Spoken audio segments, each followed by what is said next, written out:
starting from now, today, which player, ready for this? Which player will have more career titles from here on out? LeBron James or will it be Ben Simmons? You didn't even let me finish. LeBron or Ben Simmons?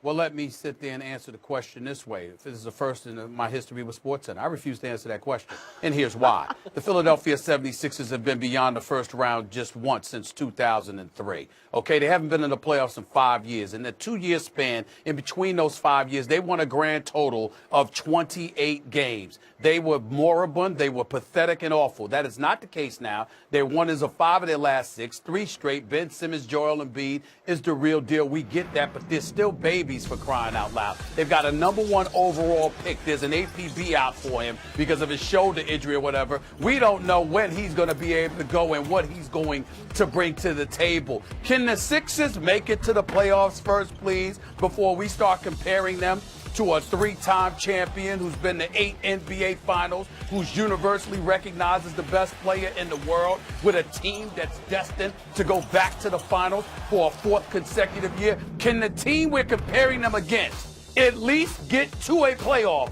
and actually have a playoff game before we are presented with such a question? There's certain questions that are just disrespectful to champions. This would be one of them. This would be one of them. Okay.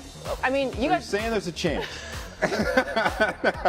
For the record, you guys are the ones that give us the question. I happen to agree with you. We shouldn't even be asking it. However, I'm with you. We threw it out there because you said so. So forget it. I'm done with you. Sage, didn't you bring up the process? And I have been on the record on many occasions saying I abhor that question. And I'm going to tell you why. How many executives in the history of the sport have a license to literally throw seasons and keep their jobs? Now, don't get me started with African-American executives, because those opportunities do not present themselves, where you get a chance to throw seasons, draft dudes who ain't playing for 2 or 3 years, and say, I'm going to pick them anyway. Yes. That's what the Sixers were doing at once upon a time. This is how bad they were. This is why the process annoys me, because the process would never happen with most people.